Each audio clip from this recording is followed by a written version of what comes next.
प्यारे बच्चों, इंटरमीडिएट परीक्षा 2024 विषय मनोविज्ञान साइकोलॉजी का महत्वपूर्ण परीक्षा उपयोगी प्रश्न आपको इस वीडियो के माध्यम से बताऊंगा। एक बच्चे ने रिक्वेस्ट किया था कि साइकोलॉजी का भी बनाकर डालिए सर, तो आपने रिक्वेस्ट किया और मैंने तैयार कर लिया है। चैनल पर पहली बार है तो जरूर सब्सक्राइब कर ले और ज़रूरतमंदों को यह वीडियो शेयर करना ना भूले। तो चलिए हम लोग आज कुछ नया सीखते हैं। आपका पहला क्वेश्चन है, बुद्धि के विषय पर संशोधन कार्य करने वाले मनोवैज्ञानिक थे, तो बीने थे। दूसरा है, मातृ शिशु अंतःक्रिया का अध्ययन किस विधि द्वारा सरलता से किया जा सकता है, तो प्रेक्षण प्रणाली द्वारा। किसने बुद्धि को सार्वभौम क्षमता कहा है, तो बीने ने कहा है। जिस बच्चे की बुद्धि लब्धि 35 से 49 होती है उसे किस श्रेणी में रखा जा सकता है, तो उसको हम लोग साधारण मानसिक दुर्बलता कहेंगे। जिन व्यक्तियों की बुद्धि लब्धि 80 से 79 के बीच होती है उन्हें कहते हैं प्रतिभाशाली। बुद्धि के एक कारक सिद्धांत को किसने दिया था, तो बीने ने। किसने बुद्धि लब्धि के सन प्रत्यय को विकसित किया है, तो टर्मन ने।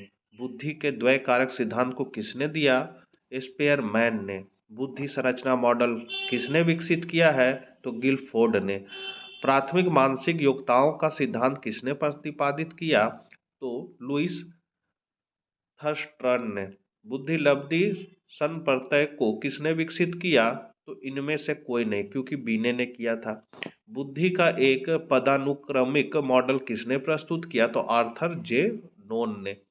किस वर्ष बुद्धि का पास मॉडल विकसित हुआ, तो 1964 में। बुद्धि संरचना मॉडल किसने प्रस्तुत किया, गिलफोर्ड ने। बुद्धि के किनके सिद्धांत को एक कारकीय सिद्धांत कहलाता है, तो थ्रस्टन ने।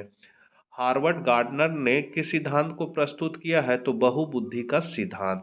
गार्डनर के अनुसार निम्नलिखित में किसे बुद्धि की एक श्रेणी नहीं माना गया है, तो स्थानिक। दूसरे व्यक्तियों के सूक्ष्म व्यवहारों के प्रति संवेदनशीलता किस प्रकार की बुद्धि को दर्शाता है, तो अंतर्वैयक्तिक। पास मॉडल का विस्तारित रूप क्या है, तो सहकालिक, अनुक्रमिक, योजना, अवधान, भाव प्रबोधन। संवेदात्मक बुद्धि पद का प्रतिपादन किसने किया, गाल्टन ने। किसने संज्ञातात्मक मूल्यांकन प्रणाली विकसित किया, तो इनमें से कोई नहीं। किसने कहा है कि अमूर्त चिंतन की योग्यता ही बुद्धि है, तो रेबर ने। बुद्धि का विचापीय सिद्धांत किसने दिया है, तो रॉबर्ट स्टेनबर्ग ने। बुद्धि के विषय पर शोध कार्य करने वाले मनोवैज्ञानिक थे, तो बीने। किसी मनोवैज्ञानिक गुण को समझने का पहला चरण है मूल्यांकन। किसने प्राथमिक मानसिक योग्यता सिद्धांत विकसित किया, तो इनमें से कोई नहीं। निम्नलिखित में कौन अभिरुचि के गुण है, तो उपरोक्त सभी। किसने बुद्धि को एक सार्वभौम क्षमता माना है, तो वेक्सलर। थर्टन के अनुसार बुद्धि में कितने प्राथमिक मानसिक योग्यताएं उपस्थित होती है, तो 5। निम्नलिखित में कौन आदर्श व्यवहारों के संबंध में व्यक्ति के अस्थायी विश्वास होते हैं, मूल्य। निम्नांकित बुद्धि परीक्षणों में से कौन सा शाब्दिक परीक्षण है, तो स्टैनफोर्ड बीने परीक्षण। जिन व्यक्तियों की बुद्धि लब्धि 90 से 100 के बीच होती है उन्हें कहते हैं, तो सामान्य। निम्नलिखित में से किस विधि में व्यक्ति स्वयं अपने विश्वासों, मतों आदि के बारे में तथ्यात्मक सूचनाएं प्रदान करता है, तो आत्म प्रतिवेदन। आगमनात्मक तर्कना को किसने बुद्धि का एक कारक माना है, तो यर्टन ने। निम्नलिखित में कौन व्यक्तियों की पारस्परिक भिन्नता जानने में एक मुख्य निर्मिता है, तो बुद्धि। बुद्धि के विषय पर शोधन कार्य करने वाले पहले मनोवैज्ञानिक कौन है, तो ये 2009, 2014, 2018 में क्वेश्चन आया है, तो बीने।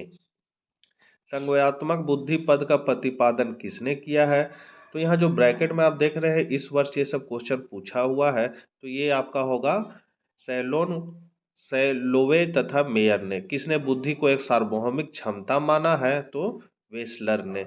बर्टन के अनुसार बुद्धि में कितने प्राथमिक मानसिक योग्यताएं उपस्थित होते हैं, 5। निम्नलिखित में कौन एक व्यक्ति का शील गुण है, बुद्धि।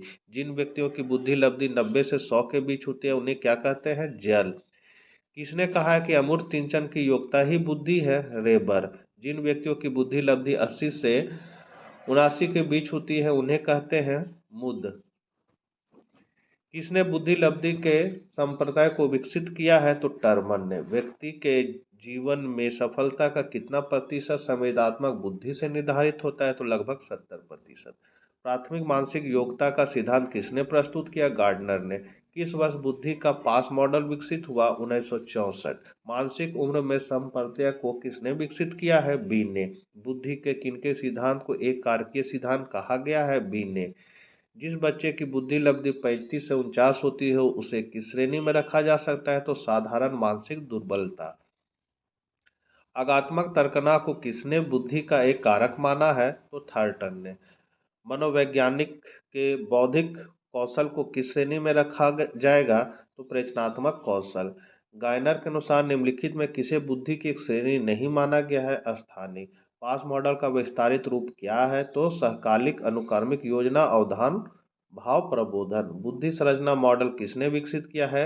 गिलफोर्ड। व्यक्ति की सृजनात्मकता की क्षमता को किस मनोवैज्ञानिक ने प्रभावी आश्चर्य का नाम दिया है? तो बूनर।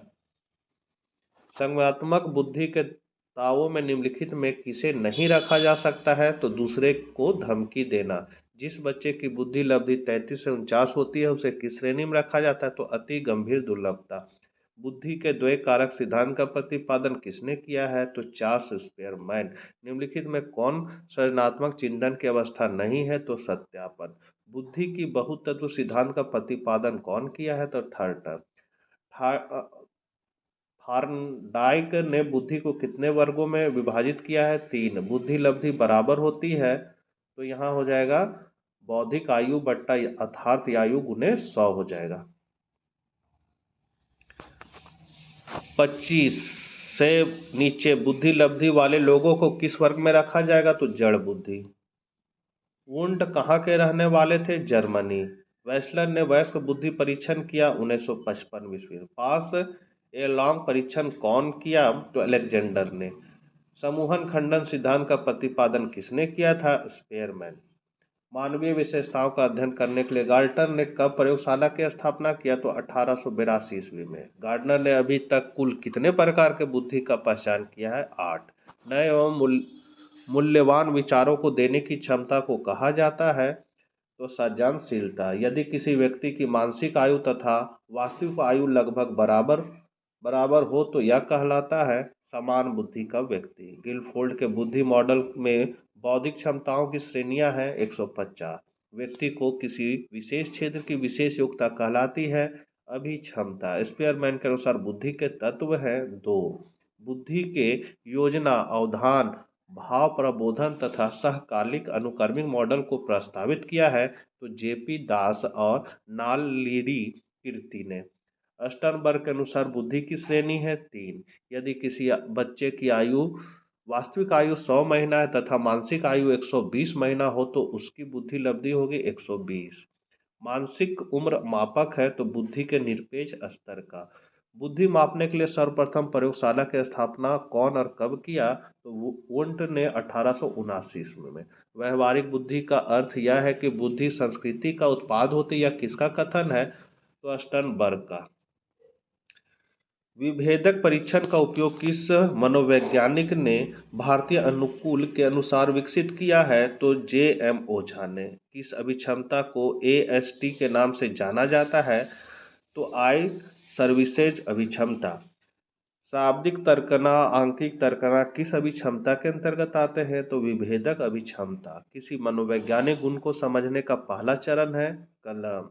निम्नलिखित में से किसमें व्यवस्थित परीक्षण की विधियों का उपयोग किया जाता है? तो उपर्युक्त सभी हो जाएगा। निम्नलिखित में कौन अभिरुचि के गुण है? तो उपयुक्त सभी। व्यक्तियों की विशेषताओं तथा व्यवहार के स्वरूपों में पाए जाने वाला वैशिष्ट्य तथा विचलनशीलता को क्या कहा जाता है? तो व्यक्तिगत भिन्नता। निम्नलिखित में कौन मनुष्य के व्यवहार को बाह्य तथा आंतरिक कारकों की अंतःक्रिया का परिणाम मानता है? तो स्थितिवादी परिप्रेक्षण। प्राथमिक मानसिक योग्यताओं का सिद्धांत किसने प्रतिपादित किया? तो लुई थॉर्टन ने। बुद्धि के एक कारक सिद्धांत को किसने दिया? स्पेयरमैन। बुद्धि के विषय पर शोध करने वाले पहले मनोवैज्ञानिक थे बी ने। निम्नलिखित में किसमें बुद्धि को अनेक प्रकार की योग्यताओं का एक समुच्चय माना जाता है? तो मनोमितिक उपागम। निम्नलिखित में कौन सा कथन सत्य नहीं है? तो यहाँ है आपका सी। एक समान अभिक्षमता वाले व्यक्ति को प्रशिक्षण देकर एक अच्छा लेखक बनाया जा सकता है। निम्नलिखित में कौन आदर्श व्यवहारों के संबंध में व्यक्ति के अस्थायी विश्वास होते हैं? तो मूल्य। निम्नलिखित में किस विधि में परीक्षणकर्ता व्यक्ति में वार्तालाप करके सूचनाएं एकत्र करता है? तो साक्षात्कार। निम्नलिखित में किस विधि में व्यक्ति स्वयं अपने विश्वासों, मतों आदि के बारे में तथ्यात्मक सूचनाएं प्रदान करता है? तो आत्म प्रतिवेदन। निम्नलिखित में कौन व्यक्तियों की पारस्परिक भिन्नता जानने में एक मुख्य निर्मित है? तो बुद्धि। मातृ शिशु अंतःक्रिया का अध्ययन किस विधि द्वारा सरलता से किया जा सकता है? तो प्रेक्षण प्रणाली। लिपजिंग विश्वविद्यालय में मनोविज्ञान की प्रथम प्रयोगशाला ने खोली? तो वाटसन ने। गार्डनर ने अभी तक कुल कितने प्रकार के बुद्धि का पहचान किया है? तो 5। साक्षात्कार का उपदेश है? तो उपर्युक्त सभी। साक्षात्कार की 3 अवस्थाएं होती हैं। निम्नलिखित में कौन उन अवस्थाओं में नहीं है? तो आपका संबंध बनाने की अवस्थाएं। बुद्धि का एक पदानुक्रमिक मॉडल किसने प्रस्तुत किया है? तो आर्थर जेनसन। बुद्धि संरचना मॉडल किसने प्रस्तुत किया? गिलफोर्ड। हार्वर्ड गार्डनर ने किस सिद्धांत को प्रस्तुत किया? तो बहुबुद्धि का सिद्धांत। दूसरे व्यक्तियों के सूक्ष्म व्यवहारों के प्रति संवेदनशीलता किस प्रकार की बुद्धि को दर्शाता है? संगीतात्मक। बुद्धि त्रिपाचीय सिद्धांत किसने दिया? तो रॉबर्ट स्टर्नबर्ग। बुद्धि लब्धि IQ को कौन सूत्र मापता है? तो MACA गुने 100। POX मॉडल के संदर्भ में कौन कथन सही है? तो इस मॉडल में सिर्फ 3 व्यक्ति होते हैं। किसने बुद्धि को एक सार्वभौम क्षमता माना है? तो वेक्सलर। बुद्धि लब्धि प्राप्त करने में यदि किसी व्यक्ति की मानसिक आयु MA तथा वास्तविक आयु CA लगभग बराबर बराबर हो तो उसे कहेंगे समान बुद्धि का व्यक्ति समझा जाता है। बुद्धि लब्धि के संप्रत्यय को विकसित किया गया है तो तरमन के द्वारा। व्यक्तित्व के विशेषक उपागम का अग्रणी कौन है? तो गार्डनर ऑलपोर्ट। बहुबुद्धि का सिद्धांत प्रतिपादन किया गार्डनर ने। नए एवं मूल्यांकन विचारों को देन की क्षमता को कहा जाता है? तो सृजनशीलता। सांवेगिक बुद्धि के तत्वों में किसे एक तत्व नहीं माना जा सकता है? तो अपने संवेगों को सही जानकारी रखना। व्यक्तिगत मूल्यांकन का कथानक संप्रत्यक्षण परीक्षण TAT किसके द्वारा विकसित किया गया है? तो हरमन रोसार्क द्वारा। ड्रॉ ए पर्सन परीक्षण का निर्माण किसके द्वारा किया गया था? तो रोजेन विंग के द्वारा। बुद्धि के पास मॉडल का प्रतिपादन किसके द्वारा किया गया था? तो JP दास। संज्ञात्मक असंवेदवादिता के अप्रत्यय को विकसित किया था? तो फेस्टिगर। संज्ञात्मक मूल्यांकन तंत्र का प्रतिपादन द्वारा किया गया था? तो दास एवं नागसिटी। जीवन मूल्य प्रवृत्ति के संप्रत्यय का प्रतिपादन द्वारा किया गया था? तो फ्रायड। गिलफोर्ड द्वारा प्रतिपादित बुद्धि के मॉडल में बौद्धिक क्षमताओं को कितनी श्रेणियां होती है? तो 150। तो बच्चों ये थे आपके 124 ऑब्जेक्टिव क्वेश्चन। जल्द ही हम लोग ऑब्जेक्टिव और सब्जेक्टिव क्वेश्चन को भी देखेंगे नेक्स्ट वीडियो में। मिलते हैं नेक्स्ट वीडियो साथ। जय हिंद, जय भारत।